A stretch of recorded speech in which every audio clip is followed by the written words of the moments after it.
Alors, bonjour à tous. Donc, je vais enregistrer la FAQ, les réponses de la FAQ des 12 000 abonnés à Londres. Mais en fait, comme pour la petite intro que j'ai faite pour l'émission des Persuaders, en fait, il y avait tellement de bruit autour de moi que le micro saturait sans arrêt et ça faisait une mauvaise qualité audio. Donc, je réenregistre mes réponses là, chez moi. Mais je vous laisse donc la vidéo, l'image que j'avais tournée à Londres lorsque j'avais fait mes réponses en direct sur place. D'ailleurs, un petit détail amusant, au moment où je faisais l'enregistrement des réponses, il y avait 3 Français qui étaient sur place, qui étaient passés et qui m'avaient fait un bonjour. Et je les ai recroisés un peu plus tard vers Big Ben, on a discuté ensemble, ils étaient très sympas. Eux, ils étaient en week-end jusqu'à lundi et voilà, ils ne s'étaient pas vus depuis longtemps et pour se retrouver entre copains. Donc ils faisaient ce petit week-end à Londres, c'était très gentil de leur part. Voilà, ils m'avaient dit, j'espère qu'on n'a pas cassé votre truc quand on est passé en vous disant bonjour. Donc je leur ai dit non, il n'y a pas de souci. On a très bien discuté, c'était très gentil. Voilà, donc je reprends les questions et je vous donne donc mes réponses. C'est parti. Alors, question numéro 1. Pourquoi ne pas avoir fait une vidéo sur la série La Petite Maison dans la Prairie? Alors, il faut savoir que il y a déjà un peu plus d'1 an ou 2 de ça, on avait prévu avec quelqu'un de faire une vidéo sur La Petite Maison dans la Prairie. C'était une amie de Aude lorsqu'on avait fait l'enregistrement de la vidéo sur les mystères de l'Ouest. La personne m'avait proposé justement de faire le sujet de La Petite Maison dans la Prairie et j'avais dit oui, il faudrait qu'on la fasse et puis on n'a jamais eu le temps. Après il y a eu l'histoire du Covid, etc. Et puis voilà, on n'a jamais pu goupiller ça. Tout comme avec Aude, on devait faire aussi une vidéo sur des agents très spéciaux et voilà, à chaque fois on n'arrive pas à se caler, enfin c'est tout un beans. Donc voilà, c'est toujours problématique quand on a des invités extérieurs pour faire les vidéos pour des sujets qu'on traite, enfin, que je ne maîtrise pas. Voilà, c'est toujours compliqué de se caler, de réussir à voir la personne, de se mettre au point, etc. Dans le même genre d'idée, je reviendrai un peu plus loin parce que la question a été posée pour une autre série aussi, donc j'y reviendrai un peu plus loin. Mais donc voilà, c'était prévu pour La Petite Maison dans la Prairie, c'est toujours sous le coude. Si on peut la faire, à un moment donné, on la fera. On fera même, je pense, une thématique Michael London. Voilà, parce que c'était vraiment un acteur très charismatique. Voilà. Et outre La Petite Maison dans la Prairie, il y a aussi Les Routes du Paradis, tout ça, et toute sa carrière. Donc ça serait bien, il était dans la Grande Vallée je crois aussi, si je ne dis pas d'ânerie, ou une autre série d'un western, enfin bon, bref, voilà. Donc peut-être plutôt une thématique Michael London où La Petite Maison dans la Prairie aurait une grande part dedans, évidemment. Voilà, allez, on passe à la question numéro 2. Y a-t-il une série où vous avez eu plus de mal à faire la vidéo et ferez-vous un phase S sur Goldorak? Alors oui, il y a eu des vidéos où on a eu beaucoup de mal à les faire. Alors il y en a certaines, c'est plus du côté d'Amélie qui réalise le montage. Par exemple, pour l'émission sur Alien avec Jean-Marc Deschamps, on avait enregistré vraiment beaucoup de rush. On avait 3 ou 4 heures de matériel voilà, à diffuser si on avait tout diffusé. Et Amélie avait eu beaucoup de mal parce qu'elle a dû couper un maximum pour réduire la durée de la vidéo et ça lui fendait le cœur parce qu'elle disait voilà, les réponses de Jean-Marc sont très intéressantes et en coupant je vais couper de ses propos aussi, donc c'était problématique. Et en plus d'être une émission très longue, je me rappelle que c'était une période où en fait elle n'avait pas beaucoup de temps. Et donc ouais, elle en a vraiment souhaité pour l'émission d'Alien. Après, il y a certaines vidéos où moi j'ai plus de mal pour trouver par exemple des renseignements dessus, voilà, comme True Calling par exemple, voilà, les séries qui n'ont pas eu beaucoup de succès. On a du mal à trouver des infos dessus. Voilà. Après, évidemment, d'autres se déroulent sans problème, et puis certaines se déroulent pas bien, mais bon voilà. C'est toujours comme ça. J'avais aussi Dans le même ordre d'idée, une autre vidéo où on avait eu un petit peu de soucis pour la faire, c'était la 4e dimension, parce que Martial, notre invité, parlait de façon hachée, et ce qui fait qu'il me demandait des cuts régulièrement parce que il n'avait pas toutes les infos en mémoire, et donc il devait relire des notes. Et je me rappelle que là aussi, Amélie en avait sué parce que après elle avait dû se retaper tout le montage derrière, donc voilà, ça avait été compliqué. Donc oui, il y a des vidéos où on a du mal, d'autres où ça se passe bien, et puis, mais bon, voilà, hein, c'est propre à toutes les chaînes YouTube, je dirais. Alors, est-ce qu'on fera un phase S sur Goldorak? Alors, ça, j'en suis pas sûr, parce que on a déjà fait une émission où on traite de tous les génériques français de Goldorak, et dans cette vidéo, vous pouvez vous rendre compte qu'Eddie donne beaucoup d'infos sur l'arrivée de Goldorak en France, comment s'est passée la diffusion, tous les imbroglios qu'il y a eu entre les protagonistes, etc. Il raconte aussi quelques anecdotes de tournage, tout ça, donc de doublage, etc. Donc je ne vois pas ce qu'on pourrait refaire une autre vidéo et ce qu'on pourrait dire dessus. Bon voilà, il y a eu des soucis à l'arrivée. Bon, maintenant tout ça s'est passé. C'est considéré comme un animé culte, au même titre que d'autres comme Saint Seiya, Dragon Ball, etc. Mais voilà, je vois pas trop ce qu'on pourrait rajouter si on faisait une autre émission sur Goldorak. Donc non, pour le moment, c'était pas prévu qu'on fasse une autre vidéo sur Goldorak. Désolé. Allez, on passe à la question suivante. Question numéro 3. Traiterez-vous dans votre émission des séries animées comme Mythor, Ulysse 31, Les Cités d'Or, Le Fantôme de l'Espace? Et comment faites-vous pour trouver les produits dérivés lorsque vous abordez une série? Êtes-vous collectionneur vous-même ou est-ce par Google, des collectionneurs, etc. Alors, oui, oui, les dessins animés, nous on aime ça. Voilà, on a déjà fait les génériques de Goldorak. Et moi, je suis un très grand fan de Japanime depuis le début des années 90, avec l'arrivée de Saint Seiya, etc. Alors, je sais que je vais dire un truc qui va sûrement me faire avoir une volée de bois vert, mais contrairement à beaucoup, moi, j'étais pas du tout fan du Club Dorothée. Je le subissais pour pouvoir regarder les dessins animés japonais dedans, mais de mon point de vue, pour la Japanimation en France, pour la Japanime on va dire, je trouve que la 5, avec sa formule et ses dessins animés qu'elle a amenés, parce qu'il faut quand même rappeler que sur la 5, elle a amené Nadia, elle a amené Théo, la batte de la victoire, enfin voilà, des dessins animés comme ça, qui eux aussi avaient une certaine, et elle avait diffusé aussi Macross en prime time, si je ne dis pas de bêtises, à 20 h, un truc comme ça.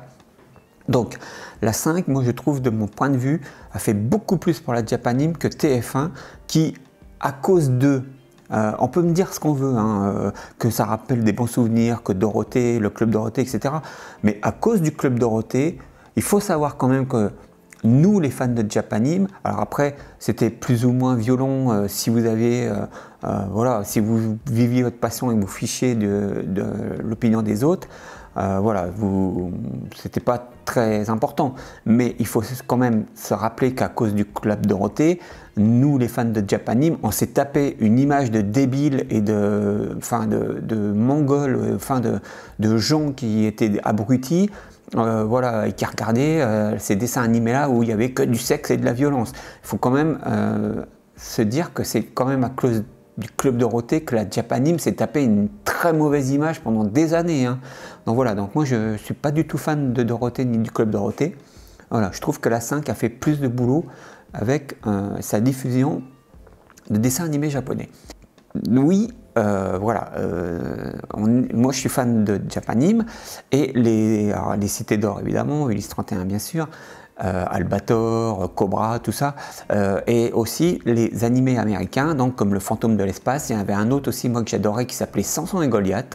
C'était un type qui tapait ses poignets où il avait des bracelets, il se transformait en un mec super balèze et son chien se transformait en lion qui lançait des rayons laser. Donc j'adorais ça. Et vous avez un autre dessin animé aussi qui était mi-dessin animé, mi-live que j'adorais et qui s'appelait Waldo Kitty. Voilà, c'était un chat, c'était les aventures d'un chat qui était toujours en bisbille avec un chien. Et pour se sortir de ses mauvaises postures avec le chien, il s'imaginait en héros. Et là, vous passiez dans une version dessin animé et il devenait tour à tour le capitaine de l'Enterprise, un Zorro, enfin un cow-boy, etc. Enfin voilà, des héros de notre enfance. Et voilà, j'adorais aussi, j'adorais ce truc. Donc Mythor, ouais, évidemment, Mythor, il y avait des trucs comme ça, ouais. Ça c'est des dessins animés qui me parlent. Alors oui, il faut savoir pareil avec Yvan West-Laurence, donc l'intervenant qui était venu pour Star Wars dans l'émission 3, on avait prévu de faire quelque chose sur Albator, et puis voilà, c'est comme pour La Petite Maison dans la Prairie et d'autres, on n'a pas pu le faire, et donc voilà, c'est passé à la trappe, donc on n'a pas pu le faire. Moi j'ai revu Capitaine Flamme il n'y a pas longtemps, j'ai acheté les Blu-ray qui étaient en promo. Donc je me suis acheté la série complète. Au début, je me suis dit, ouais, ça va être dur à regarder parce que l'animation a quand même pris un sacré coup de vieux. Et puis effectivement, donc le premier épisode a été un peu difficile, mais en fait les scénarios sont tellement bétons dans Capitaine Flamme que ça a été un vrai bonheur en fait de me regarder toute la série en intégrale. J'en ai fait qu'une bouchée. Donc je pense que dans la prochaine saison de Phase S, on fera au moins Capitaine Flamme. Voilà, je vais essayer de m'y tenir, mais voilà, on fera déjà Capitaine Flamme. Après, voilà, si on peut faire le Fantôme de l'espace, les cités d'or, Mythor, etc., on essaiera, mais voilà, je promets rien, voilà, je fais pas de promesses. Mais voilà, on va essayer déjà de faire Capitaine Flamme. Et puis après, si on peut en faire d'autres aussi, ouais, il n'y a pas de problème, l'animé a sa place sur la chaîne. Alors ensuite, comment on fait pour trouver les produits dérivés lorsqu'on aborde une série? Est-ce qu'on est collectionneur nous-mêmes? À une époque, j'étais collectionneur, mais je dois vous dire que j'ai complètement arrêté la collection des props. Moi, je suis très fan de l'Âge de Cristal, et pendant un moment, donc, je collectionnais les Flame Gun fonctionnels. Parce qu'il faut savoir, en fait, alors je vais rabâcher pour ceux qui me suivaient sur ma chaîne de l'Âge de Cristal, il faut savoir qu'en fait, le film et la série télé utilisaient un propre fonctionnel. Le pistolet des limiers, en fait, dans la série de l'Âge de Cristal, était basé sur le principe de la lampe à acétylène.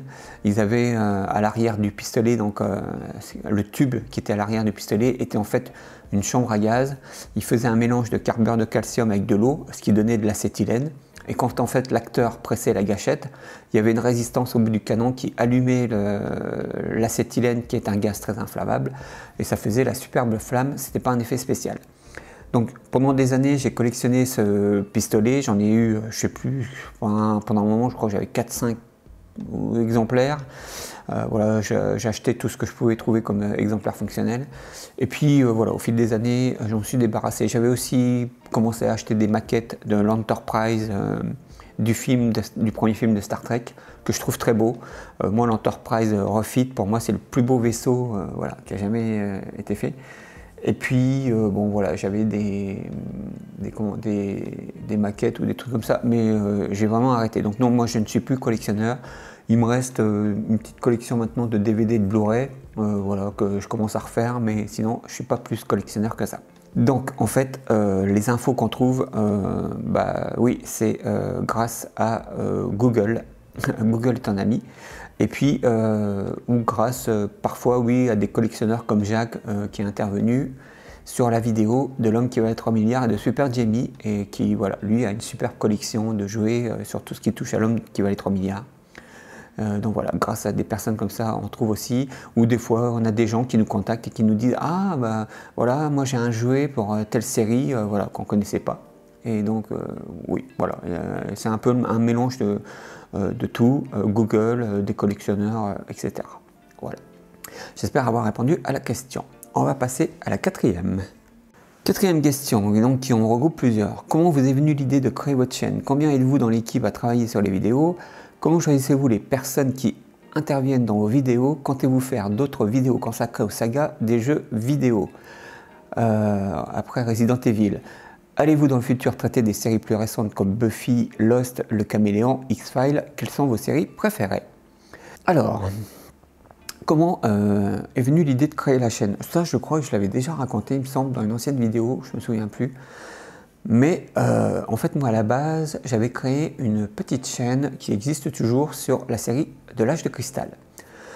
Et puis, donc, j'avais commencé à faire enfin, à la base, j'avais fait un site internet parce que je voulais centraliser un maximum d'informations en France sur un seul site. Et donc, pour cela, je prenais des infos de sites anglais et je les mettais en français. Et comme j'étais très passionné du Flame Gun, j'ai essayé de mettre un max d'infos sur le Flame Gun. Et puis les années passant, et j'étais un consommateur de YouTube, je me suis dit, bah tiens, ça serait bien qu'un jour je fasse des vidéos sur YouTube. Donc en fait, j'ai commencé à faire des vidéos sur YouTube pour ma chaîne de l'Âge de Cristal. Et puis, au bout d'un moment, j'ai vu que j'allais arriver à tourner en rond, parce que j'avais tout dit pratiquement sur l'Âge de Cristal. Alors évidemment, on peut trouver toujours des petites choses à dire, mais je veux dire, au bout d'un moment, on avait dit le plus gros, et toutes les infos essentielles avaient été dites, et voilà, ça aurait été que des redites ou tout le temps la présentation d'une réplique du Flame Gun, etc., parce qu'il n'y a pas beaucoup de goodies sur l'Âge de Cristal, etc. Et donc, c'est à cette époque que j'ai eu l'idée, enfin, en cherchant sur le net, en fait, je me suis rendu compte qu'il n'y avait pas de chaîne dédiée aux anciennes séries télé. Voilà, vous avez des viewers cinéma, des viewers de séries actuelles qui font des reviews des séries qui passent au moment, à l'instant T où ils font leur rubrique, mais il n'y avait pas de chaîne dédiée ou consacrée aux vieilles séries télé. Et je me suis dit, ça serait pas mal de faire une chaîne comme ça, parce que je trouve qu'il y a des séries qui tombent dans l'oubli, comme l'Âge de Cristal par exemple, et ça serait bien de remettre un focus dessus. Et donc voilà, avec mon ami Yves à l'époque, j'avais dit, bah tiens, il faudrait qu'on fasse une vidéo pour lancer la chaîne voilà, sur les séries télé. Et puis donc il m'a dit, bah, comme tu dois faire une vidéo avec des copains pour l'Âge de Cristal, il m'a dit, on va se servir de ça pour faire le pilote de la chaîne sur les séries télé. Et donc c'est comme ça qu'est née Phase S. Après le titre, alors je regrette maintenant parce que Yves avait proposé série vintage, série collector, etc. Et moi j'avais dit non, parce que, ou Génération, il avait proposé Génération série aussi. Et moi j'avais dit non, je ne me retrouve pas trop dans ce titre, parce que dire qu'on est Génération série, ça, moi je trouve un peu bizarre de dire qu'on est d'une génération de séries télé, parce que bon, ça ne veut pas dire grand chose, à moins que vous passiez tout votre temps devant la télévision à regarder que des séries télé, ça ferait bizarre quand même. Et pareil pour série vintage, je trouvais que ça sonnait vieux en fait, et moi j'avais en tête Phase 2, la série jamais faite sur Star Trek, et j'avais dit ah, Phase S, série, etc., ça serait pas mal comme titre. Et en fait c'est lui qui avait plus raison, parce que par rapport au référencement sur YouTube, je pense qu'on aurait été mieux référencé si on avait eu comme nom Génération série, ou série vintage, ou série collector. Bon voilà. Depuis on a rechangé le titre, on a mis les séries cultes par Phase S pour être un peu mieux référencé, mais bon voilà, le titre aurait été mieux, je pense qu'on avait mis série dès le début dedans. Donc voilà comment est née la chaîne de Phase S. Et puis après, Yves était très occupé avec son travail et puis avec sa famille. En plus maintenant il a eu un enfant, donc c'est que du bonheur pour lui, je suis très content pour lui. Et donc il s'occupe de sa petite famille, donc il n'avait plus le temps. Et puis donc moi j'ai repris le bébé tout seul, et voilà, j'essaye de mener tant qu'à faire.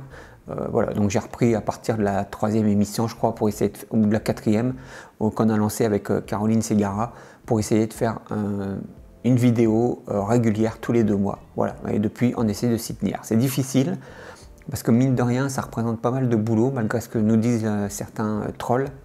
Mais voilà, on essaye de se tenir à ça, et c'est comme ça que la chaîne a été créée. Voilà. Combien est-ce qu'on est à travailler dans l'équipe? Alors on n'est pas beaucoup, parce qu'on n'est pas des professionnels, et YouTube n'est pas notre métier principal. Moi j'ai un métier à côté de ça qui me permet de vivre, et YouTube c'est juste une passion, un divertissement, et pour faire partager ma passion des vieilles séries, et comme je l'ai dit, pour remettre un focus sur certaines séries qui tombent dans l'oubli. Alors après évidemment dans notre dans notre planning, on essaye à chaque fois de mettre une grosse série culte pour attirer les gens sur notre chaîne, comme Le Prisonnier, Les Mystères de l'Ouest, les Supercoptères, voilà, des choses comme ça, pour attirer du monde, Chapeau melon et bottes de cuir, Amicalement Vôtre, voilà, pour attirer le plus de monde qui viennent découvrir. Et à côté de ça, donc, on retraite d'autres séries un peu moins connues, comme Les Professionnels. Voilà, moi je suis très content d'avoir fait une vidéo sur Les Professionnels, personne n'en parle, elle est très méconnue en France, voilà, elle est passée pratiquement inaperçue, on ne l'a jamais rediffusée, et vous avez d'autres séries comme ça, comme Loterie, Sloan, Agent Spécial, etc. Donc celle-là, on va en faire des vidéos dessus, ça c'est sûr et certain.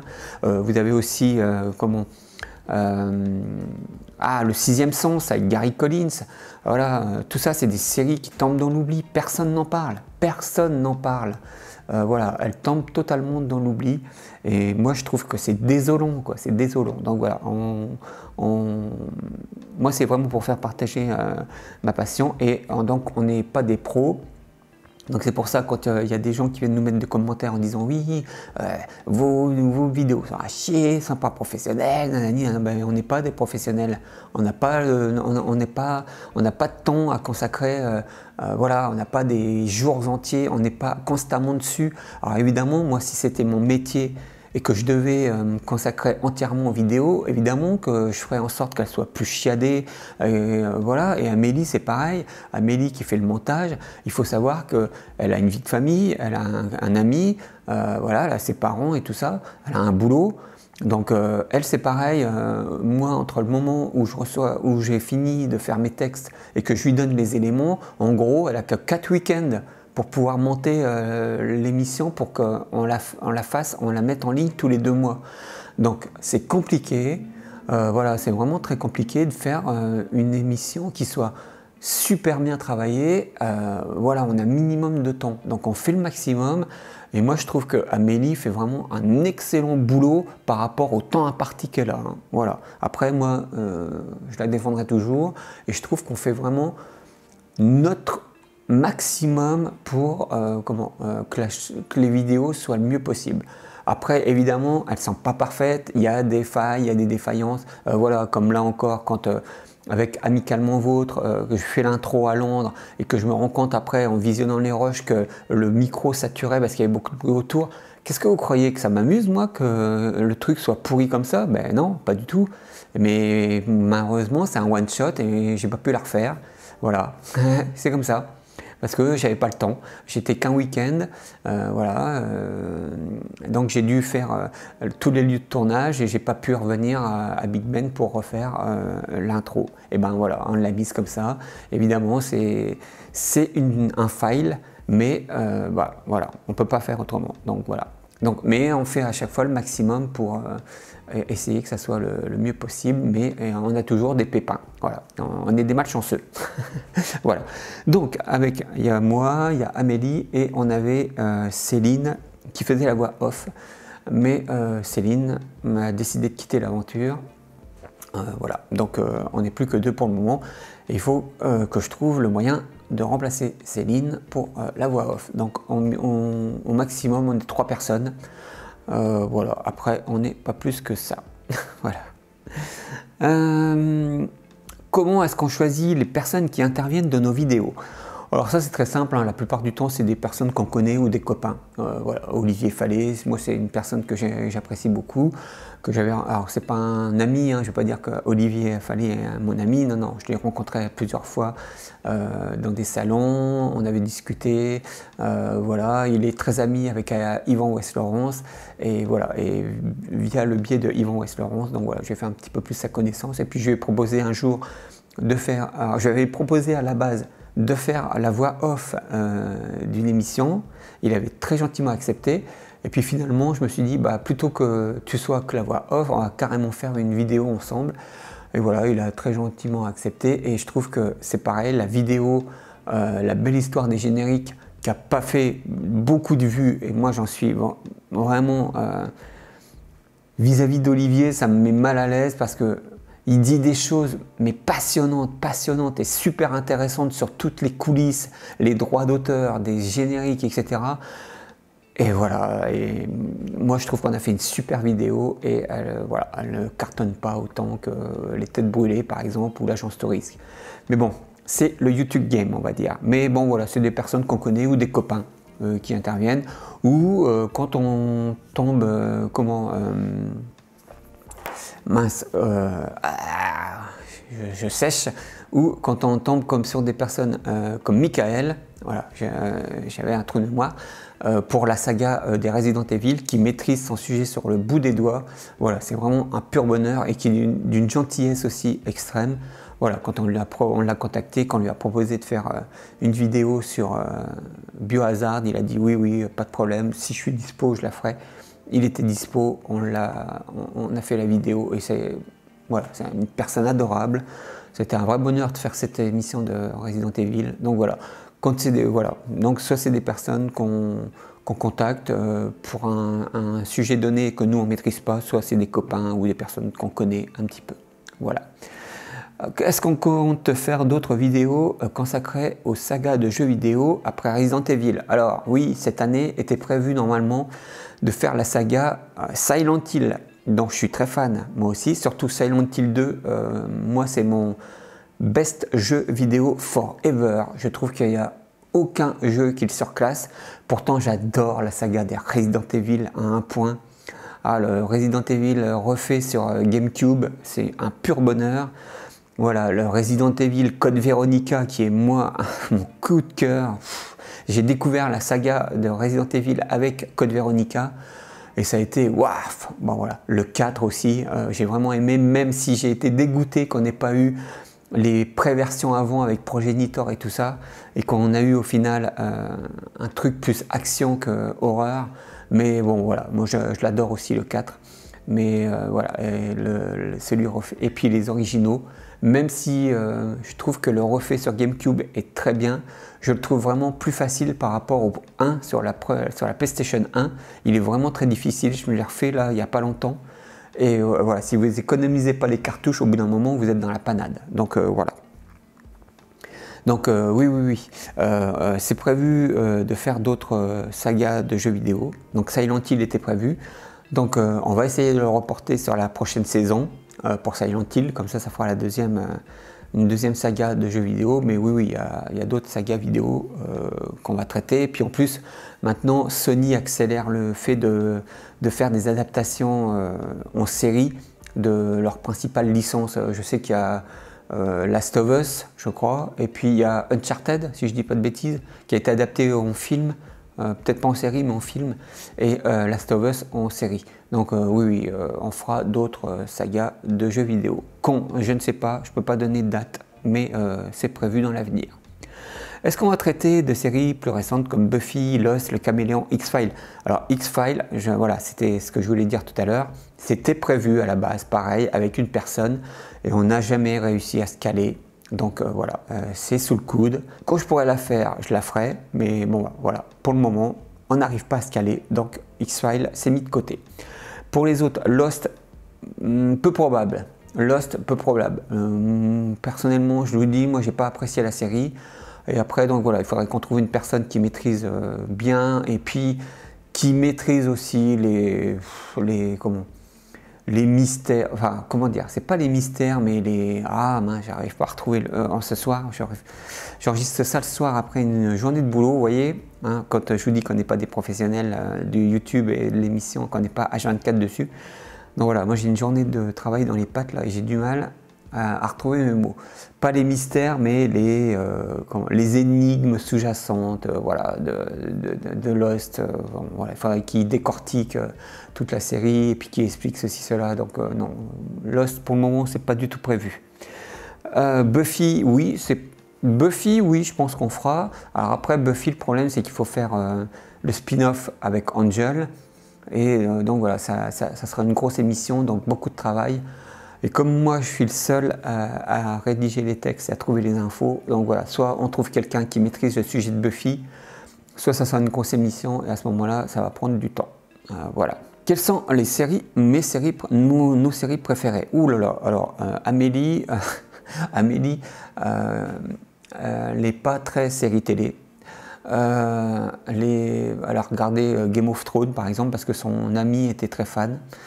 Voilà, je sais que elle, ça la fait rire en fait, ça la fait rire les vieilles séries. Je crois qu'elle était fan aussi de Mentalist, comment, avec Monsieur Baker. Voilà, voilà, elle n'est pas très fan de séries télé. Quant à moi, vous donnez une série préférée, bah, je pourrais vous dire L'Âge de Cristal, Wonder Woman, je ne sais pas, Sliders, Le Front à l'envers, enfin toutes les séries qu'on traite dans Phase S, c'est des séries que j'adore. Voilà, moi j'ai pas de série préférée, voilà, j'aime beaucoup de séries. Ma sorcière bien aimée, à la limite, s'il y en avait une que je devais garder absolument, ce serait peut-être ma sorcière bien aimée, parce que voilà, quand vous n'avez pas le moral, vous vous foutez une ou deux saisons de ma sorcière bien aimée et vous retrouvez le sourire, voilà, avec les pitreries de Jean-Pierre et de Samantha. Et puis, voilà. Et puis la merveilleuse histoire d'amour qu'il y a aussi entre eux, donc voilà, à la limite ma sorcière bien aimée. Mais après, bon, il y a d'autres séries que j'adore aussi, Les Professionnels, Chapeau melon, bottes de cuir, tout ça, moi j'aime beaucoup ces séries-là. Donc voilà, j'ai pas de série particulière, non, beaucoup de séries, j'aime beaucoup de séries, voilà. C'est toujours difficile en fait de choisir, parce que voilà, vous aimez, je pense qu'à un instant T, vous serez grand fan d'une série, puis après, des années plus tard, à un autre instant T, vous serez plus fan d'une autre série, enfin voilà. Ça, vous évoluez avec le temps, je pense. Bon, allez, on passe à la question suivante. Question numéro 5. Avez-vous l'intention de traiter de la série L'Homme de nulle part dans une de vos émissions? Alors, je vais être très honnête, L'Homme de nulle part, je ne connais pas du tout. Mais alors, pas du tout. Et donc, ça sera comme pour Buffy, Le Caméléon, ou X-Files, ou Lost. Soit on trouve quelqu'un qui maîtrise le sujet, soit ça sera une grosse émission pour trouver les infos, pour maîtriser un petit peu le sujet. Et donc, beaucoup de temps à prendre. Donc, non, pour le moment, c'est pas du tout prévu. Parce que,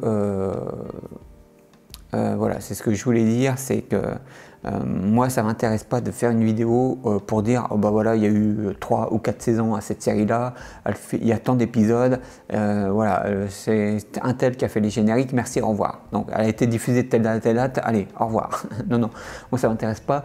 J'essaye de toujours trouver des infos, voilà, qui n'ont pas été dites ailleurs. Par exemple, pour l'émission de Wonder Woman, j'étais très content parce qu'on avait enfin trouvé le chanteur du générique. Ça, personne ne l'avait dit avant nous en France. Alors après, ce qui m'a fait rire, c'est qu'on a eu un troll qui a mis sous cette vidéo tout ce que vous dites est faux dans vos vidéos.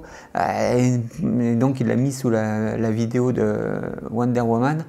Et il faut savoir que la vidéo de Wonder Woman est la vidéo, je crois, que j'ai fait la plus factuelle possible. Je veux dire, toutes les infos que vous trouvez dans la vidéo de Wonder Woman, eh ben, en fait, vous pouvez les contrôler sur le net. Alors, je ne vais pas faire le travail à votre place, mais il suffit que vous tapiez les recherches sur le net et vous allez trouver, en fait, tous les faits qu'on a mis dedans. C'est factuel, voilà. Donc, John Baller est bien le chanteur du générique de Wonder Woman. Il y a une interview de lui qui traîne sur le net où il raconte sa séance d'enregistrement. Elle s'est déroulée comme d'autres séances à l'époque.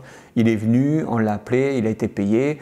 Il a été enregistré avec les deux choristes qui étaient de son groupe The Lennon Sisters, je crois. Voilà, les deux femmes qui faisaient les chœurs.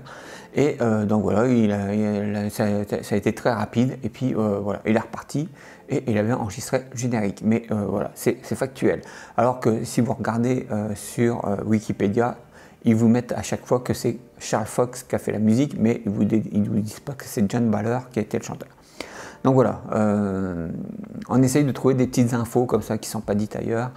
C'est très compliqué et puis on essaye à chaque fois, c'est pareil, quand on prend une info, on essaye de vérifier voilà, qu'elles sont viables. Donc voilà, on essaye de mettre des trucs qui ne sont pas ailleurs. Donc voilà, si c'est juste pour dire il y a 5 saisons, etc., moi ça ne m'intéresse pas. Donc L'Homme de nulle part, non, c'est pas prévu pour le moment. Allez, on passe à la question suivante. Question numéro 6. A-t-on un phase S sur la série Columbo? Alors, ça, c'est une question de mon ami Sébastien de la chaîne Silver Screen. Alors, j'en profite pour faire sa promo parce que Sébastien fait vraiment un excellent boulot avec Silver Screen et il mérite vraiment beaucoup plus d'abonnés qu'il en a actuellement. Voilà. Alors, le problème après, c'est que ils n'arrivent pas à faire une émission régulière dans le temps et ça c'est mortel pour YouTube. Si vous n'êtes pas régulier, les gens n'arrivent pas à se fidéliser, c'est vraiment un gros problème. Et pourtant il fait un boulot formidable avec Maxime. Moi je suis très fan. J'avais utilisé de son travail pour l'émission de Superman et c'est comme ça que j'ai fait sa connaissance à Sébastien et qu'on est devenus amis. Donc voilà, moi je suis un fan absolu de son boulot, je l'admire, voilà, il fait vraiment de l'excellent boulot. Donc, alors Sébastien, je te réponds en direct, faire un phase S sur Columbo, honnêtement, moi je ne vois pas ce que je pourrais rajouter qui n'a pas déjà été dit. Il y a eu beaucoup d'émissions à la télé qui ont parlé de Columbo, des coulisses de Columbo, comment a été fait la série, qui a travaillé dessus, etc. Il y a même un YouTuber en ce moment qui fait l'analyse complète des épisodes un par un. Alors je ne sais plus si c'est le Fossoyeur ou un autre, mais voilà, il y a un YouTuber en ce moment qui fait l'analyse complète de chaque épisode de Columbo. Donc moi voilà, je ne me vois pas passer derrière ça. Voilà, je ne vois pas ce que je pourrais dire. On sait tous que Spielberg, je crois, a fait un épisode. On sait que Peter Falk, dans les derniers temps, gagnait 6 millions d'euros, 6 millions de dollars quand il faisait un épisode de Columbo. Après, bon, l'anecdote aussi de la 403, on sait que c'était Jean-Marc Thibault ou Roger Pierre, je ne sais plus, enfin c'est l'un ou l'autre, qui avait cette 403 aux États-Unis et puis voilà, ils l'ont récupérée et que Peugeot ne savait pas comment elle était arrivée là-bas. Enfin bon, voilà, c'est des trucs. Voilà, je ne sais pas ce que je pourrais dire de plus moi sur Columbo, quoi. Enfin, Arabesque, ça avait du sens parce que voilà, personne n'en parlait pratiquement, alors que c'était les mêmes créateurs, et que c'était la version de Columbo féminine, on va dire, Jessica Fletcher, un petit peu. Mais voilà, moi Columbo, honnêtement, je vois pas ce que je pourrais dire de plus. Hein. Tout a été dit dessus, hein, que c'est pareil que sa femme travaillait avec lui, était dans les épisodes, voilà, tout ça. On le sait. Moi, je vois pas trop ce que je pourrais dire sur Columbo. Voilà. Donc pour le moment, c'est pas du tout prévu dans phase S. Mais en tout cas, je te remercie Sébastien pour ta question. Allez, on passe à la suivante. Alors, la question numéro 7 est dans la même lignée que la numéro 6. Ça doit être quelqu'un qui me connaît via mon travail, donc ça doit être un collègue de travail qui m'a posé cette question. Avez-vous prévu une émission sur The Shell ou sur Atiz? Ce qu'il faut savoir, c'est que ces deux appareils sont des scanners utilisés pour numériser des livres, pour le sauvegarde patrimoniale. Alors, non, on fera pas de phase S sur The Shell ou sur Atiz. Ça n'a pas du tout de rapport avec les séries télé. Donc, je ne vois pas trop ce qu'on pourrait raconter sur une série avec un The Shell ou un Atiz. Mais cette question m'a fait bien rire. Allez, on passe à la suivante. Alors, question numéro 8.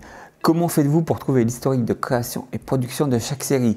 Alors, je vais répondre à la troll qui vient de nous mettre des commentaires bidons sous certaines vidéos où ils disent qu'on n'utilise que Wikipédia et qu'on recopie bêtement comme des ânes battés tout ce qu'il y a dans Wikipédia et qu'on le met dans nos émissions. Alors, si on faisait ça, je le dis hein, à tous les gens qui viennent nous dire vos infos sont bidons, elles sont pas fiables, vous ne reprenez que Wikipédia, que vous traduisez mal, etc.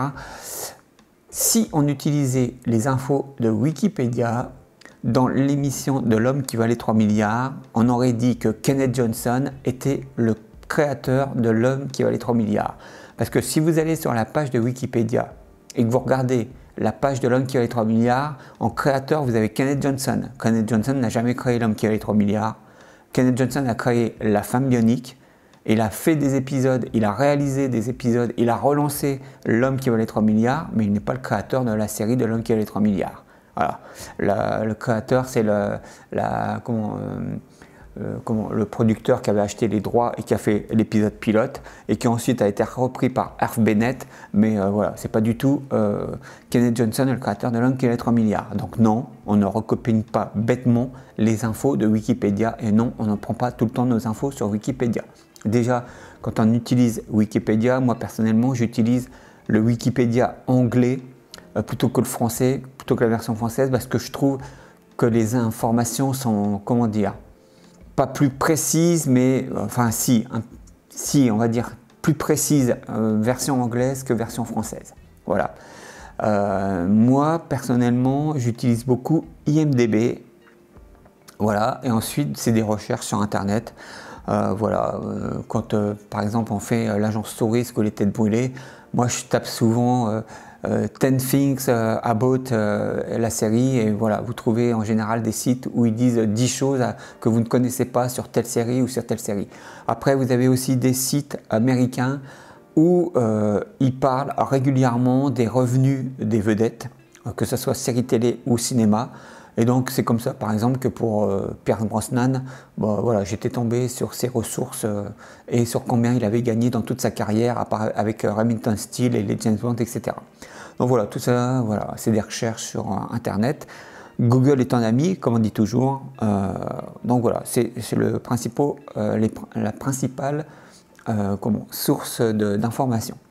Après, moi ce que j'essaye de faire, c'est que quand je trouve une info, j'essaye de la contre-vérifier, je me contente pas de la prendre et de la noter bêtement et de la redire dans l'émission. Non, non, j'essaye de vérifier un minimum qu'elle soit fiable.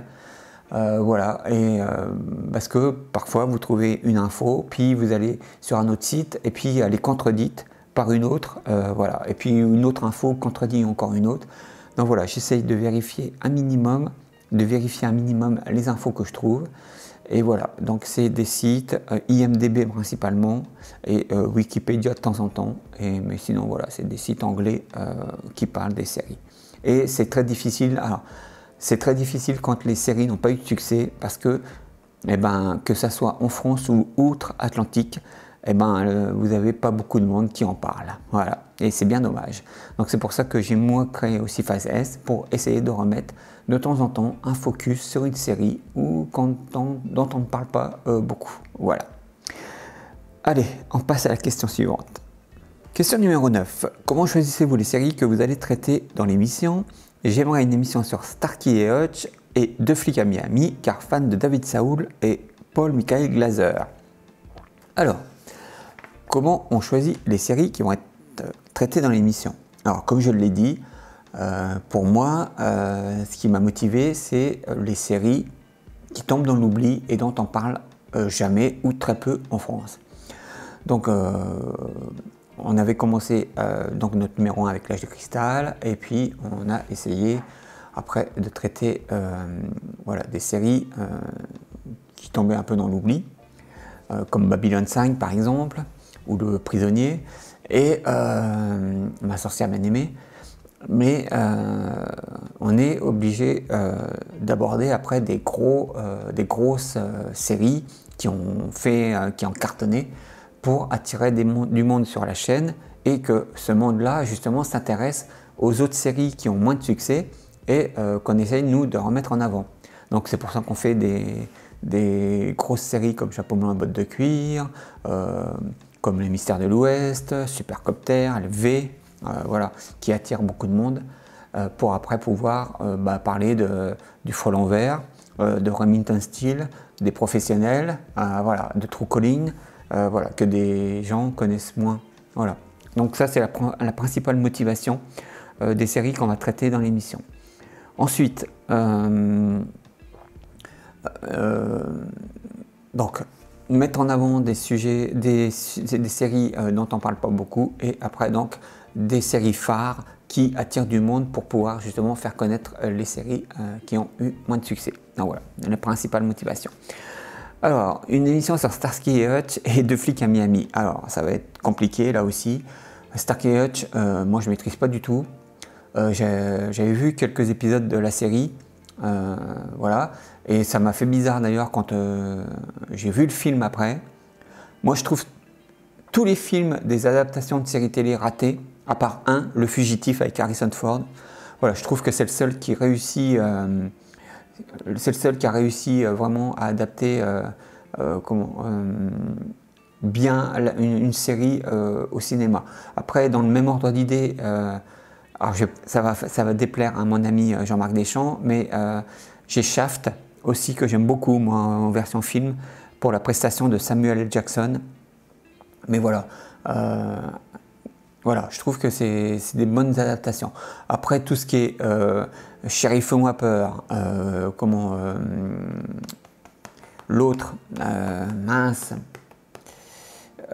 Deux flics à Miami justement aussi, Chapeau melon et bottes de cuir, tout ça, tous ces films-là, je ne les supporte pas. Je ne comprends pas déjà pourquoi on essaye à chaque fois. Le Frelon vert aussi, alors ça c'est une daube sans nom avec, je ne me rappelle plus du nom de l'acteur là, mais à chaque fois je ne comprends pas pourquoi des séries à la base qui ne sont pas forcément drôles, on part sur un ton comique pour les films qui les adaptent. Moi, c'est un truc que je pige pas.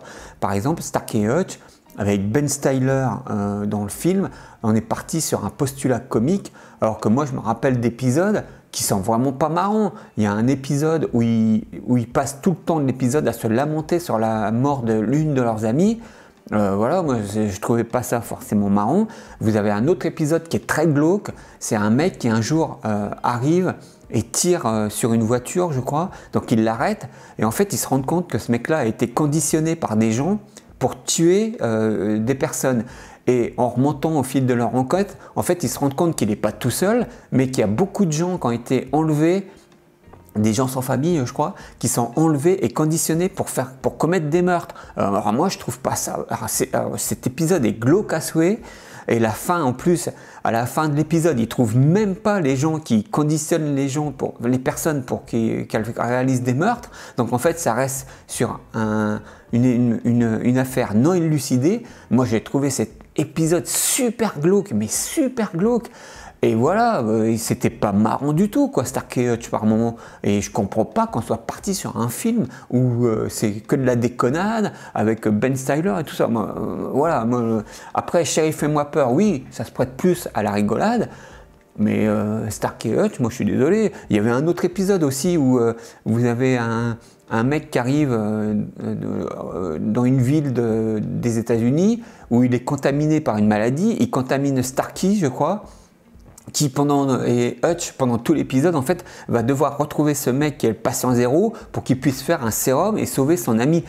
Qu'est-ce qu'il y a de marrant là-dedans? Enfin bon, voilà, c'est des trucs que je pige pas, quoi. Enfin bon, bref. Tout ça pour dire que, bon voilà, Starsky et Hutch, ça va être compliqué parce que déjà, il faudra parler du film. Moi, j'aime pas.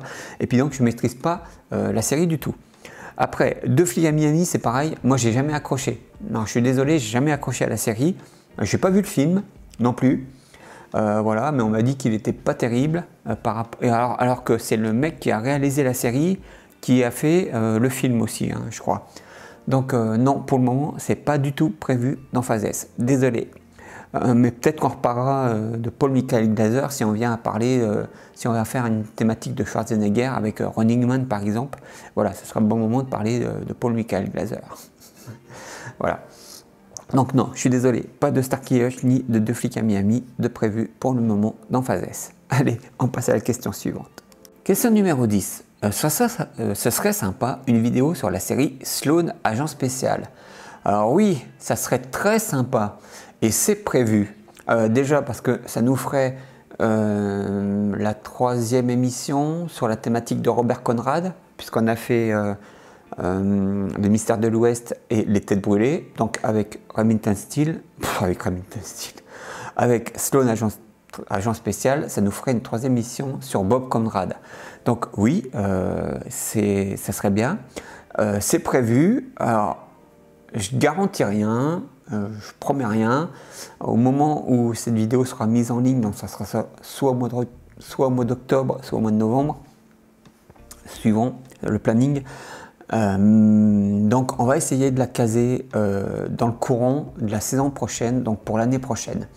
Donc voilà, et puis moi en plus, Sloane, c'est une série que j'adore, et en plus, elle rentre parfaitement dans la motivation de la chaîne, qui est de mettre un focus sur une série qui commence à tomber dans l'oubli. Et Sloane en fait partie, voilà, comme Loterie, je l'ai dit, avec Sam Casey, Ben Murphy, voilà, j'avais un petit trou de mémoire pour le nom de l'acteur. Donc voilà, donc oui. Sloane, ouais, on va le faire, ça c'est sûr et certain. Quand, je ne sais pas, mais on va essayer de caser ça pour la prochaine saison. Voilà, donc Sloane, oui, on va s'y tenir, on va la faire. Question suivante. Alors, question numéro 11. Combien êtes-vous à travailler dans l'équipe? Donc ça, j'ai déjà répondu avec la question numéro 4. Qui est devenue Caroline Segarra, l'ancienne présentatrice de la chaîne que j'aimais beaucoup. Alors, je rassure la personne qui nous pose cette question, nous aussi on l'aimait beaucoup Caroline. Eh bien, Caroline a continué sa carrière professionnelle. Voilà, ça n'a jamais été dit ou fait qu'elle était la présentatrice attitrée de Phase S. Voilà, elle a gentiment accepté de faire un petit passage via notre émission, notre chaîne. Mais voilà, Caroline est une présentatrice pro. Et donc voilà, elle a continué sa carrière. Je crois que maintenant, elle travaille avec Webedia, si je ne dis pas de bêtises. Je crois que vous pouvez la retrouver sur le stream, dans une émission avec Ken Bogart, où elle présente, où elle fait une rubrique de Japanime. Voilà, où elle vient présenter des mangas, je crois, des titres de mangas. Voilà, mais il me semble que vous pouvez la retrouver sur le stream, sur Twitch, voilà, avec Webedia. Et puis, elle a créé aussi sa propre chaîne Twitch, où elle fait une émission qui, là aussi, alors j'espère que je ne dis pas d'ânerie, s'appelle Le Cri du Mochi. Et voilà, elle a des invités réguliers, comme Florent Gorge, voilà, qui est le spécialiste de Nintendo en France et qui est le directeur de Maki Books, voilà, et d'autres invités prestigieux. Voilà, elle a aussi d'autres invités mince. Ah, je me souviens plus de son nom. Mince, qui était dans Game Cult et qui a créé une maison d'édition et qui, voilà, qui traduit des mangas en France. Ah, ça me reviendra, mais enfin ça me revient pas sur le moment. Mais bon voilà, elle a régulièrement des invités de marque et puis voilà, je crois que c'est chaque vendredi soir à 20h ou 21h, je ne sais pas, sur Twitch. Mais bon voilà, vous allez sur son Twitter ou son Instagram et vous aurez tous les détails voilà, de ce que fait Caroline en ce moment. Donc voilà, Caroline va très bien. Voilà, elle continue sa carrière, on est très contente, moi je suis très content pour elle, voilà, elle a beaucoup de talent et son succès est mérité, voilà, moi je suis vraiment très content pour elle, voilà, c'est un vrai bonheur qu'elle soit venue sur Phase S et c'est un vrai bonheur maintenant qu'elle connaisse voilà, le succès avec sa carrière professionnelle, avec des sociétés plus pro que nous, voilà, elle le mérite, donc voilà. Caroline va très bien et il suffit d'aller sur son Twitter ou son Insta et sur Twitch, voilà, et vous la retrouverez sans problème. Voilà, on passe à la question suivante. Question numéro 12. Comment est née l'idée de cette chaîne? Donc ça, j'ai répondu aussi avec la question numéro 4. Aviez-vous une formation ou expérience dans le domaine audiovisuel? Quelle est votre méthode de création d'une vidéo? Choix de série, rédaction des textes, montage, sources, etc. Alors, non, je n'avais pas de formation ou d'expérience dans le domaine de l'audiovisuel. Et d'ailleurs, je pense que tous les professionnels de l'audiovisuel, quand ils tombent sur notre chaîne, ils doivent être horrifiés. Parce qu'ils doivent se rendre compte qu'on n'a aucune notion d'audiovisuel. Moi, je devais m'occuper de tout ce qui était partie rédaction des textes, et voilà, et fil conducteur de la vidéo. Et c'était Yves Bourrin, mon ami à l'époque, qui lui s'occupait de la réalisation et qui lui avait des vraies connaissances en audiovisuel. Voilà, lui c'était son métier. Il travaille dans l'armée, au service communication.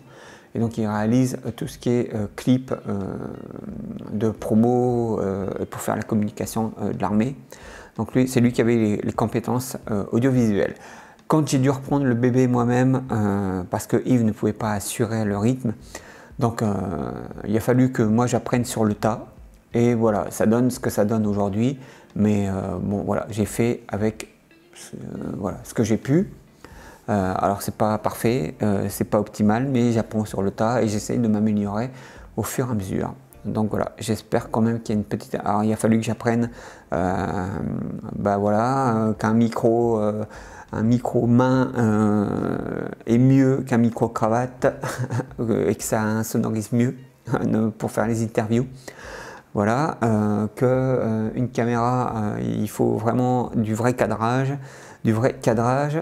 voilà, qu'il faut aussi avoir un micro externe, etc. Enfin, tout ça, c'est des choses qu'il faut apprendre. Après, il faut apprendre aussi les formats audio-vidéo, et tout ce qui est après aussi débit, tout ça, qualité d'enregistrement et tout ça. Maintenant, je ne vais pas vous mentir, Amélie qui m'a rejoint donc sur l'émission a elle des compétences dans ce domaine-là et je peux vous dire qu'elle rattrape beaucoup de mes âneries et beaucoup de mes lacunes. Voilà, elle fait un super boulot. Voilà, elle a des compétences et voilà. Mais après, elle peut pas faire de miracle et voilà, quand je lui donne un matériel de base qui est pas très bon. Elle ne peut pas faire un truc extraordinaire, mais elle corrige beaucoup de défauts. Voilà.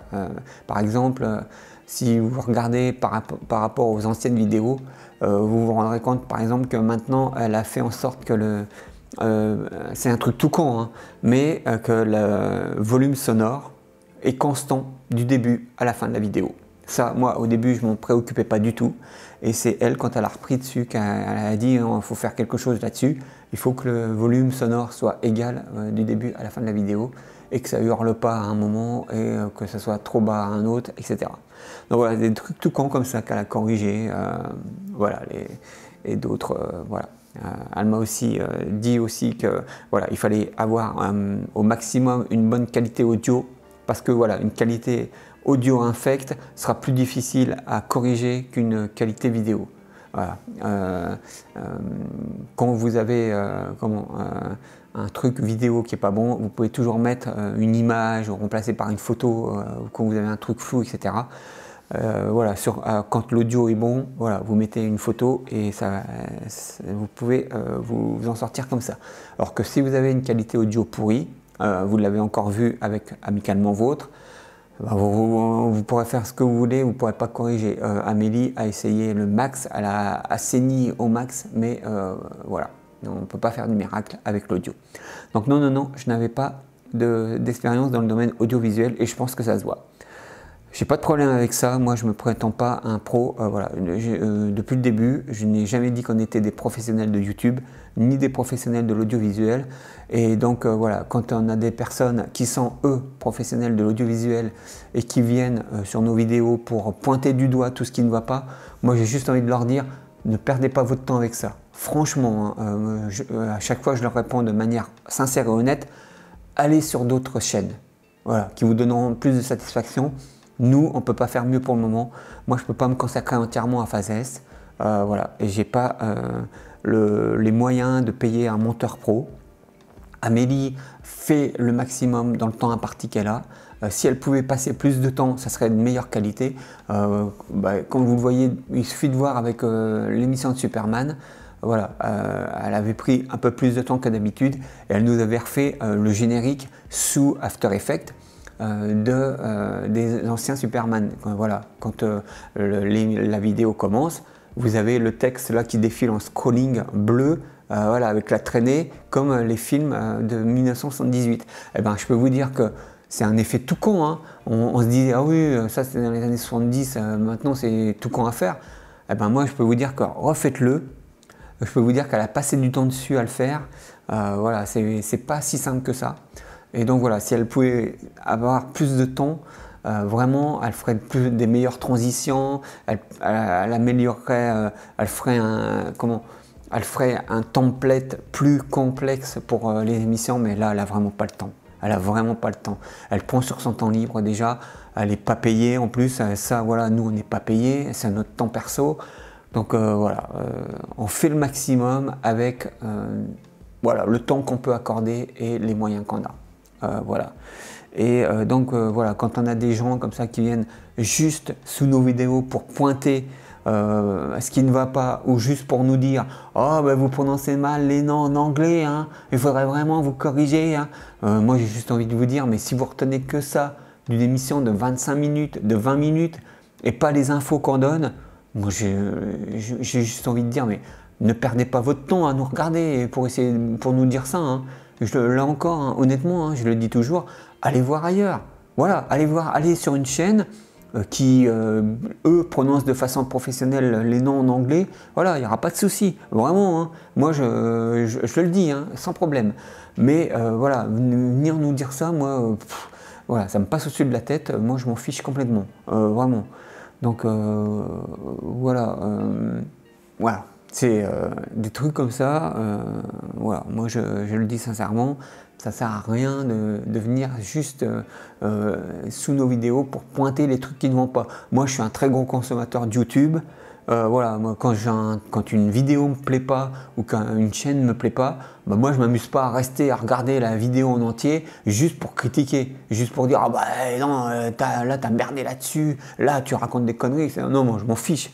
Voilà, je ne perds pas mon temps, j'ai pas de temps disponible pour perdre mon temps à regarder une vidéo pour la critiquer. Non, ça ne m'intéresse pas. Moi, voilà, je m'abonne, si la chaîne ne me plaît pas, je ne m'abonne pas à la chaîne, et si les vidéos ne me plaisent pas, je ne les regarde pas. Point barre. Voilà, moi je trouve puéril et enfantin de regarder une vidéo et de dire « Ah bah il y a ça qui ne va pas à telle minute, il y a ça qui ne va pas à telle minute, il y a ça qui ne va pas à telle minute. » Voilà, moi je trouve ça idiot. Après voilà, c'est un avis très personnel. Chacun jugera tout ça, mais bon, voilà. Donc, tout ça pour en revenir à, donc non, pas de connaissances dans l'audiovisuel. Et quelle est la méthode de création d'une vidéo? Choix de série, rédaction, etc. Donc le choix de série, on l'a dit. La rédaction, donc moi à partir du moment où la série est choisie, donc moi je commence à rechercher les infos. J'essaie de contre-vérifier les infos que je trouve. Je note au fur et à mesure. Après, je pars toujours sur un schéma assez basique qui est l'intro, la production de la série, la création de la série, la production de la série, comment s'est déroulée la prod, comment on en est arrivé à choisir cette série-là, comment a été ensuite la diffusion, comment a été adaptée la série, et ensuite voilà, les produits dérivés, les éditions vidéo. Voilà, ça c'est un point d'honneur aussi que j'essaye de faire, c'est de trouver les éditions vidéo. Et ensuite, la diffusion en France, ça aussi j'essaye de mettre un point d'honneur pour les doubleurs français. Puis je trouve que, voilà, malgré qu'on peut critiquer des versions françaises, hein, voilà, avec les titres des séries qui n'étaient pas très bien traduits, voilà, les gens faisaient ce qu'ils pouvaient, je pense, à l'époque. Et quand vous regardez des doublages, moi je sais qu'il y a des séries que je ne pourrais pas regarder en version originale. C'est très difficile, par exemple, Amicalement Vôtre. Bah, moi je ne peux pas la regarder en version originale, c'est impossible. Voilà, c'est impossible. L'Agence Touriste aussi, j'aurais du mal. Ouais, j'aurais vraiment du mal. Alors par contre, il y a d'autres séries que je regarderais plus en version originale plutôt qu'en français. Une Nounou d'enfer par exemple. Une Nounou d'enfer est plus marrante en VO qu'en VF. Voilà. Et puis la voix de Fran en version originale voilà, est meilleure je trouve qu'en version française.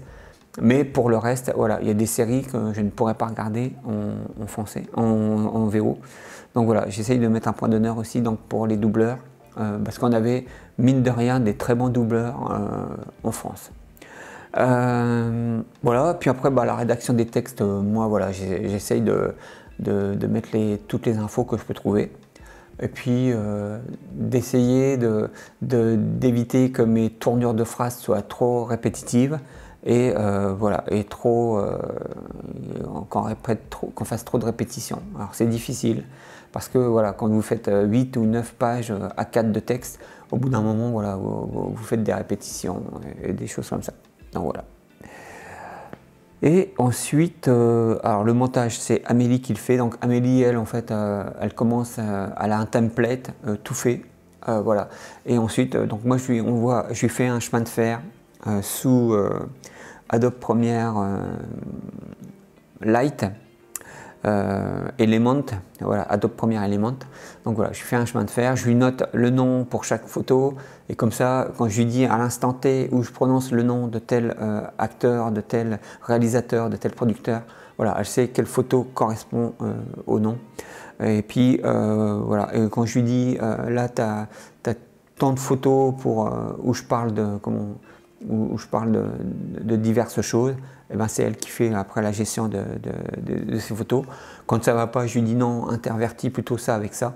Et puis voilà, et elle m'envoie donc régulièrement, en général, quand elle a monté 10 minutes, hop, elle m'envoie les 5 ou 5 minutes, elle a monté 5 minutes, elle m'envoie les 5 minutes de vidéo. Après, quand elle a monté 10 minutes, elle m'envoie l'émission montée en 10 minutes, etc. Et puis voilà, on fait un contrôle comme ça, et puis à la fin, on refait un contrôle total. Moi, je réécoute entièrement la vidéo et on essaye d'éliminer au maximum toutes les coquilles, toutes les erreurs qu'on a faites, mais il y en a toujours qui passent au travers et on oublie des fois par manque de temps, ou moi, quand je suis rentré d'une journée de travail et je suis vanné et que je regarde la vidéo et que j'ai oublié des trucs. Voilà, ça arrive et ça passe au travers.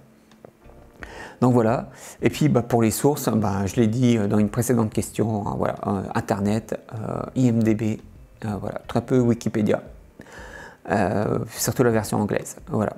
Et puis si aussi, une autre source que j'ai oublié de citer, c'est j'essaye aussi des fois de consulter les Starlog qui ont tous été scannés pratiquement maintenant et qui ont été mis en ligne. Donc voilà, vous avez un site, vous tapez Starlog en ligne.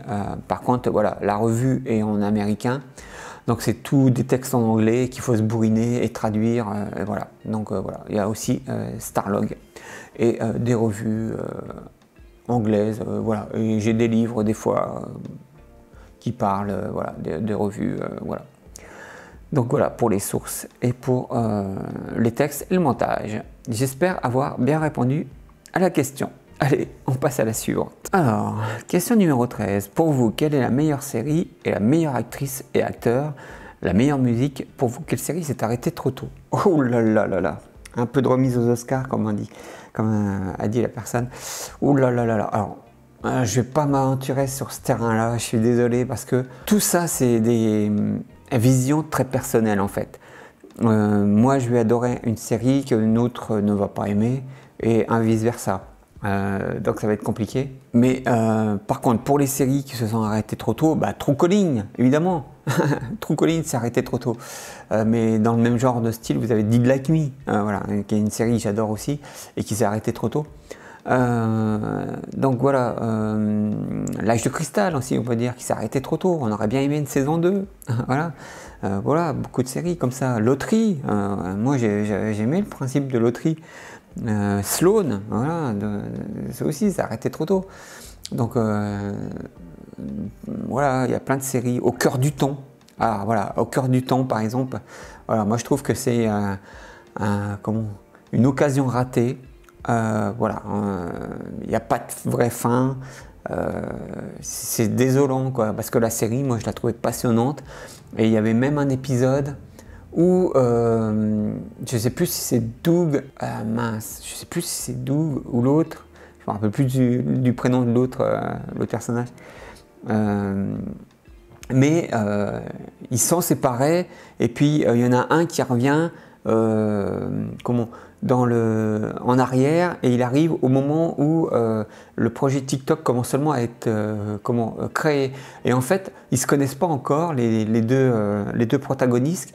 Et donc il l'aborde et l'autre lui dit « Oh mais je ne vous connais pas, etc. » Et en fait, l'épisode est parti en queue de poisson parce qu'en fait, il est retransporté dans une autre époque où il se retrouve au final.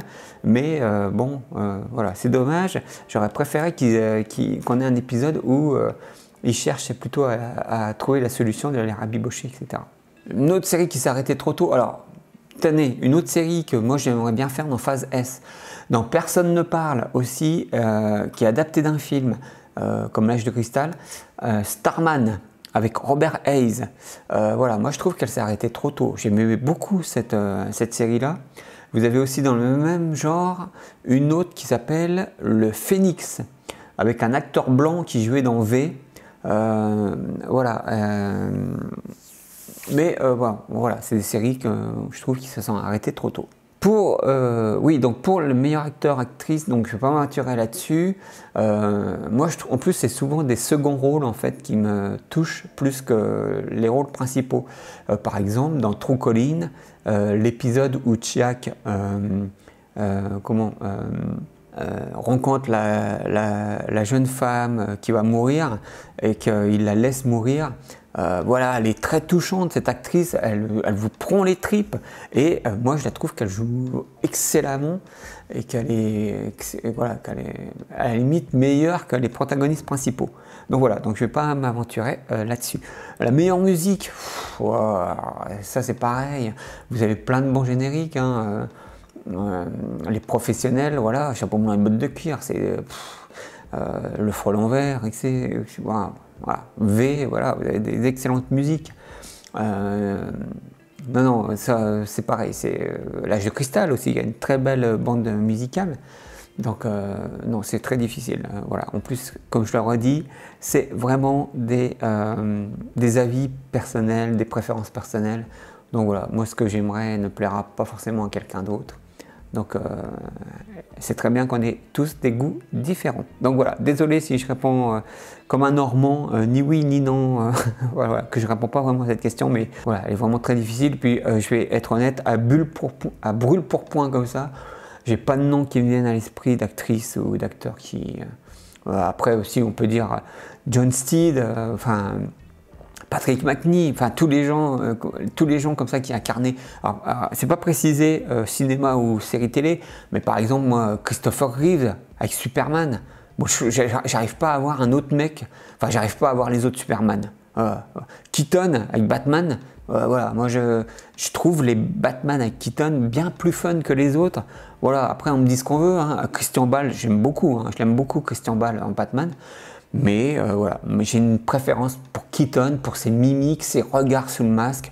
Quand à un moment dans le Batman Return, il se bat contre le clown là, obèse et qui lui colle la bombe et qu'il a un petit sourire vicelard là avec son regard. Voilà, moi j'adore Keaton pour ça quoi, en Batman. Voilà, et Christopher Reeves en Superman, moi quand je l'ai vu, j'avais quoi, 12 ans je crois. Et moi, il m'a fait croire qu'il y avait vraiment un super-héros qui veillait sur la Terre, quoi. Après j'ai été vite réveillé. J'ai eu la plus grande désillusion de ma vie quand j'ai vu dans quel monde on vivait. Mais bon, voilà, des acteurs qui incarnaient vraiment leur rôle. Robert Conrad avec James West. Voilà, c'est des... Linda Carter et Wonder Woman. Voilà, hein, c'est vraiment des gens qui, comment dire, je vais pas dire ont vu la lumière, mais voilà, qui maîtrisaient leur rôle sur le bout des doigts et qui, on y croyait. Guy Williams avec Zorro, voilà, tous ces gens-là, voilà. Donc voilà, c'est très difficile. Hein, à partir du moment, de toute façon, à partir du moment où vous avez un bon acteur, par exemple dans Dead Like Me, quand vous voyez l'acteur qui après était dans Esprit criminel dans les premières saisons, qui faisait le rôle de Ruben, c'est des acteurs qui... voilà. Quand vous avez des très bons acteurs, de toute façon, ça passe bien. Voilà. Donc voilà, j'espère avoir répondu à la question. Allez, on passe à la suivante. Question 14. J'espère voir une vidéo sur la série Batman de 1966 avec Adam West et sur la série Ultraman. Alors, Ultraman, non, on fera pas de série Ultraman. Même si je suis très fan d'animés japonais et de Sentai, voilà, j'aime beaucoup les Gokaiger, tout ça.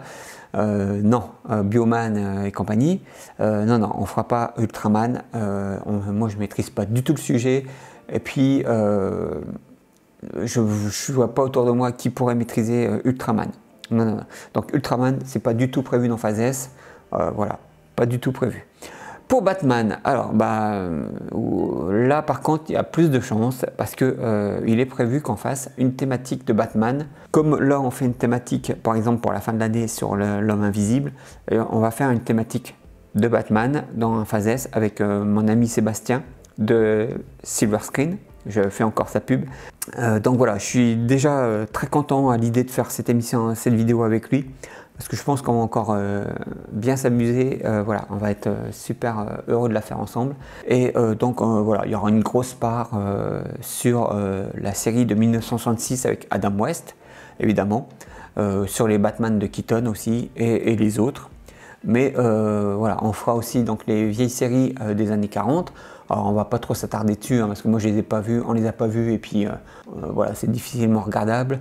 Mais voilà, il faut en parler parce que c'est la genèse. Et puis voilà, mais oui, une thématique Batman est prévue et donc il y aura une grosse part dessus sur la série de 1966 avec Adam West.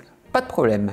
Voilà, j'espère avoir répondu à la question et on passe à la 15e et la dernière. Alors, pour la 15e et dernière question, peut-on espérer une émission sur la série Last Man on Earth? Alors là encore, je vais être honnête, c'est comme l'autre série dont on m'avait parlé.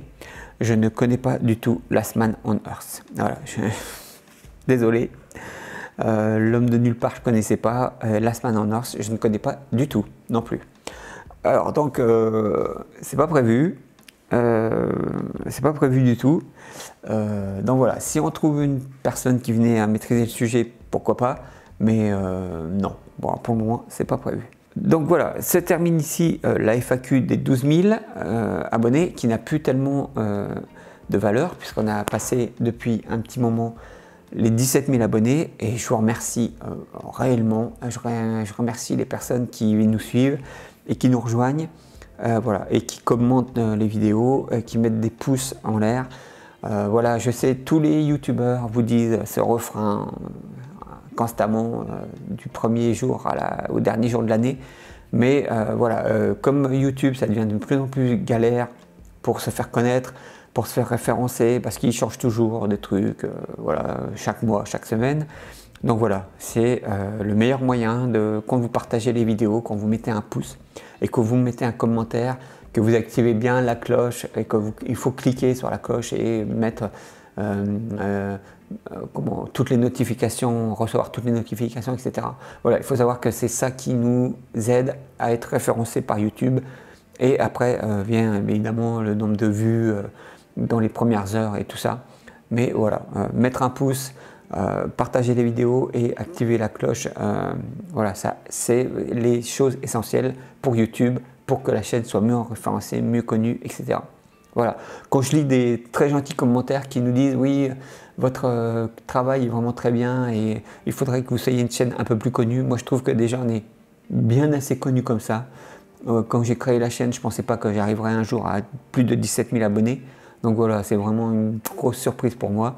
Je le répète, on n'est pas des professionnels, on n'a pas de maison de prod, on ne touche rien. D'ailleurs, vous pouvez le voir, on ne met pas de monétisation sur la chaîne, on ne met pas de super de trucs là où vous pouvez, on ne vous demande pas de dons, rien. Voilà. Moi, je m'en fous complètement, je le dis honnêtement, et on ne vous demandera jamais d'argent. Moi, c'est pas mon truc. Voilà, je suis pas auto-entrepreneur, j'ai pas de boîte de prod, rien. Donc voilà, je ne demanderai jamais d'argent. Donc voilà. Donc c'est très gentil les personnes qui nous disent voilà, il faudrait être plus connu, etc. Moi, je trouve qu'on est déjà bien connu. Voilà, et qu'on reçoit déjà. Je peux déjà même plus lire tous les commentaires des fois. Voilà, j'essaye de passer régulièrement, je réponds à un ou deux commentaires, mais maintenant il y en a vraiment trop. En plus avec mon boulot quotidien, j'ai que mes week-ends, donc je peux vraiment pas rester trop longtemps. Parce que moi aussi, en plus, je suis un gros consommateur de YouTube. Je suis abonné à pas mal de chaînes. En plus, il y a des YouTubeurs que j'adore, que j'essaye de regarder régulièrement. Donc voilà, c'est compliqué de gérer tout ça dans un temps limité. Voilà. Mais sachez que j'essaye de lire tous les commentaires au moins, même ceux qui nous trollent ou qui nous insultent. Voilà, ceux-là maintenant, de toute façon, voilà, je fais un petit aparté là pour finir la FAQ. La vidéo aura sûrement rebouclé au début parce que j'avais pas assez de matériel, je pense, pour tout ce que j'ai dit en voix off. Voilà, maintenant, moi je le dis honnêtement, hein, les personnes qui viennent nous insulter ou insulter les personnes de notre équipe, moi je ne supporte pas ça, donc elles sont bannies à vie de la chaîne. Voilà, il n'y a même pas à discuter, c'est bannissement total et définitif. Voilà, maintenant, moi je fais plus de concessions. Vous pouvez critiquer, voilà, quand on nous dit vous êtes nul, voilà, à telle minute vous êtes trompé, vous dites pas les noms en anglais, ça je laisse. Voilà, moi ça me fait rire. Amélie aussi, ça la fait rire quand elle lit ces commentaires-là. Quand elle lit les commentaires où les personnes nous pointent du doigt pour les noms en anglais, elle me sort, c'est quoi, c'est des profs d'anglais, ou alors ils ont que ça à faire dans leur vie, ils ont qu'une vidéo à regarder pour dire qu'on prononce mal les noms en anglais. Enfin bon voilà, elle, ça la fait sourire. Ou ce qui la fait sourire aussi, c'est que les gens attachent tellement d'importance à des détails pour des séries télé. Alors, elle me dit il faudrait qu'ils recontextualisent et qu'ils se disent que c'est juste une chaîne qui est dédiée aux séries télé. On ne parle pas de la mort ou de trucs graves. Là, en ce moment, je ne sais pas si ces personnes-là s'en rendent compte, mais il y a des choses plus graves qui se déroulent dans la vie à côté de chez nous et qui risquent de tomber sur la gueule. Donc elle, ça la fait sourire en fait que des gens prennent le temps de venir mettre des commentaires pour pointer du doigt des détails sans importance. Enfin bon voilà. Et donc moi aussi maintenant ça me passe au-dessus de la tête. Au début, oh, le micro va tomber. Au début voilà, ça me touchait un peu, mais maintenant bon voilà, ça me passe carrément au-dessus de la tête. Donc voilà, merci quand même donc, à toutes les personnes. Et puis en plus, moi maintenant je leur dis, hein, les personnes qui regardent la vidéo pour nous pointer du doigt où on s'est trompé, moi maintenant je leur dis carrément, hein, déjà ça nous fait une vue supplémentaire pour nous, voilà, puis en plus un commentaire en plus sous la vidéo. Donc en fait, au lieu de pointer du doigt, voilà, nous embêter, en fait ça nous apporte nous des vues. Voilà, et un commentaire de plus pour le référencement de la chaîne. Voilà, mais voilà, je le dis clairement, hein, si les personnes qui critiquent nos vidéos regardent cette FAQ, arrêtez de venir sous les vidéos pour dire voilà, vous prononcez mal les noms en anglais, vous êtes trompé à ceci, à cela. Voilà, moi ça m'intéresse pas. Voilà. Moi je l'ai toujours dit. Et puis pour ceux qui nous disent vous êtes des baltringues, vos vidéos sont nulles à chier, vous faites que des erreurs, la personne là qui avait mis que tout était faux dans l'émission de Wonder Woman, il avait dit ouais, toutes vos vidéos sont fausses, toutes vos informations sont fausses. Alors, déjà comme je l'ai dit, la vidéo de Wonder Woman était la plus factuelle, donc les infos sont facilement vérifiables. Et puis ensuite, dire bah, tout est faux et puis ne pas donner d'argument, voilà, c'est un peu léger. Donc ça c'est la première chose.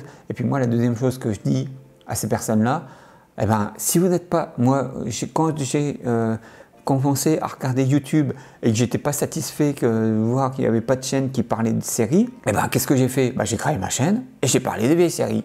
Eh ben, là vous faites pareil. Si vous tombez sur ma chaîne et que les vidéos ne vous plaisent pas, et que la façon dont on parle des séries ne vous plaise pas, eh bien créez votre chaîne, vous faites vos vidéos, et vous parlez vous de la façon dont vous voulez parler des séries. Voilà, je veux dire, c'est pas compliqué. Je l'ai fait, tout le monde peut le faire. Voilà, il n'y a vraiment pas de... mais ça sert à rien de venir chier sur les vidéos, et puis dire, non, c'est nul, ce que vous faites c'est bidon, etc. En plus, moi, je pars du principe que si vous venez nous critiquer, et que vous ne l'avez pas fait, bah, vous n'avez pas le droit de nous critiquer. Alors, d'abord, faites votre vidéo sur la série comme nous on l'a faite, voilà. Et puis, si vous faites mieux et que vos infos sont plus sûres, c'est plus carré, etc., eh ben, il n'y aura pas de problème. Je serai le premier à venir vous féliciter. Mais par contre, je serai comme vous. Si vous faites une vidéo sur une série qu'on a faite et que vous êtes venu nous critiquer, eh ben, moi, je serai le premier à aller vous voir et puis aller vous critiquer comme vous. Puis comme ça, vous verrez quel effet ça fait. De voir que sur toute la vidéo que vous êtes fait suer à monter, à trouver les infos, etc., qu'on vous dise « Ah bah, t'as mal prononcé ce nom-là, hein. Ah bah non, non, ça se dit pas comme ça en anglais. Hein. » On verra quand vous réagirez. Voilà. Donc ça, c'était le petit coup de gueule. Voilà. Parce que on est sur notre chaîne et qu'on fait ce qu'on veut. En gros.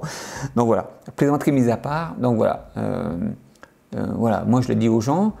Si notre chaîne ne vous plaît pas et que nos vidéos ne vous plaisent pas, de la façon dont on parle des séries, créez votre chaîne, faites vos vidéos, et voilà, et parlez des séries comme vous avez envie qu'on en parle. Voilà, ça sera, on n'est jamais. Vous savez, il y a un dicton qui dit on n'est jamais aussi bien servi que par soi-même. Voilà. Donc, à nouveau, merci de tous les gens qui découvrent notre chaîne, qui s'abonnent et qui nous rejoignent. Voilà, on est à plus de 17 000. J'espère qu'un jour on fera la FAQ des 20 000 ou des 30 000. Donc là, pour la suite qui va arriver très bientôt, donc pour la suite de Phase S, ça va être un peu compliqué puisque comme je l'ai dit, Céline, la voix off, a quitté l'équipe et donc je cherche à la remplacer. Je passe l'annonce. S'il y a une jeune femme ou une femme qui est intéressée pour faire la voix off, moi je cherche une voix exclusivement féminine. Moi je ne reprendrai pas la voix off puisque au départ c'est moi qui faisais la voix off et Amélie ne veut pas s'y coller, ne peut pas s'y coller. Une femme, une vieweuse de notre chaîne se sent capable de le faire, qui a une bonne diction, voilà, et qui se sent prête à ingurgiter 8, 10, 12 pages de texte A4, qu'elle nous contacte par mail et voilà, on la reprendra en contact avec elle. Voilà, ce sera un plaisir. Voilà. Donc on cherche à remplacer la voix off. Donc il faut qu'on trouve rapidement quelqu'un déjà pour assurer l'intérim pour finir l'année avec la thématique de l'homme invisible, et puis après il faut qu'on trouve quelqu'un pour remplacer de façon pérenne cette fois-ci voilà, Céline. Voilà. Moi je trouvais que sa voix collait très bien en plus à la chaîne, donc voilà, c'est une grosse perte voilà, pour la chaîne. Donc voilà, on essaiera de trouver cette fois-ci une voix pérenne qui restera cette fois-ci pour de bon sur Phase S. Donc voilà, pour le sommaire de l'année, de la prochaine saison, je ne peux pas encore le donner maintenant, je commence seulement à faire le choix des séries. Voilà, ça c'est un truc aussi que j'ai pas dit dans la préparation pour le choix des séries à faire. J'essaye en fin d'année, en fin de saison, en général de faire un planning pour la saison suivante auquel on ne se tient pas en général parce qu'on a toujours des modifications de dernière minute où on est obligé de changer parce qu'on ne trouve pas des infos dessus, enfin bon voilà, où on a un problème qui arrive. Donc voilà, je ne sais pas encore les 6 séries. On va essayer de faire 6 vidéos l'année prochaine parce que là on n'a pas fait 6 cette année. Mais voilà, on va essayer je vais essayer de trouver les 6 séries qui seront traitées dans la prochaine saison de Phase S assez rapidement. L'autre truc aussi qui devrait évoluer, alors ça, je vais faire une vidéo spéciale pour ça, pour l'annoncer. En fait, c'est une question que je vais vous poser à vous les viewers. Parce que je vois de plus en plus de critiques cinéma, YouTube cinéma, etc. ou séries qui font des lives et je pense que ça serait sympa de faire aussi nous des lives voilà, sur, où on pourrait parler pendant une soirée de vieilles séries télé ou faire une thématique sur une vieille série ou sur une série donnée et en parler pendant 2-3 heures voilà, lors d'un live. Moi je pourrais inviter en plus des gens comme Sébastien de Silver Screen, je pense qu'il sera partant, et d'autres personnes que j'essaierai de faire venir de temps en temps. Pourquoi pas Olivier Fallet qu'on pourrait recevoir encore pour un live. Yvon aussi, je pense que Yvon serait partant, Yvon West-Laurence, voilà, ou d'autres gens dans ce style-là. Donc voilà. Donc je vais faire une vidéo annonce où je poserai la question. Si ça intéresse les gens, eh ben, on mettra ça en point à partir de l'année prochaine. Alors par contre, je ne vous promets pas d'en faire une par semaine, mais on pourrait essayer de faire un live par mois, voilà, en fin de mois ou en milieu de mois, voilà, ou voilà, un mois sur 2, pour combler en fait, comme les vidéos c'est tous les 2 mois, voilà, pour qu'il y ait quelque chose à chaque fois, chaque mois. Voilà. Donc si voilà, je vais poser la question et si les gens sont intéressés, parce que voilà, il faudrait pas. Enfin bon, je vais en reparler dans la vidéo dédiée spécialement à ça. Mais voilà, ça serait, je pense, un bon truc de faire des lives où on pourrait parler de séries ou d'autres, ou revenir sur des émissions qu'on a faites où on a oublié des choses et que voilà, et interagir avec vous les viewers. Voilà, pour discuter, ça, je pense que ça serait sympa. On pourrait faire aussi une libre antenne où vous qui nous regardez, vous veniez donner votre opinion, parler voilà, des séries, etc. Je pense que ça serait sympa à mettre au point. Voilà, donc je vais faire une vidéo spéciale pour annoncer ça, et puis on verra si le projet prend ou pas. Maintenant, j'arrête là. J'ai déjà beaucoup trop parlé, je trouve. Donc, un grand merci aux personnes qui nous rejoignent. On est déjà de plus de 17 000. J'espère que ça va grimper encore et puis que phase S durera encore un petit moment. Voilà. Merci à vous tous. J'espère avoir répondu le mieux possible à vos questions. Et puis, on se donne rendez-vous dans une prochaine vidéo. Allez, ciao!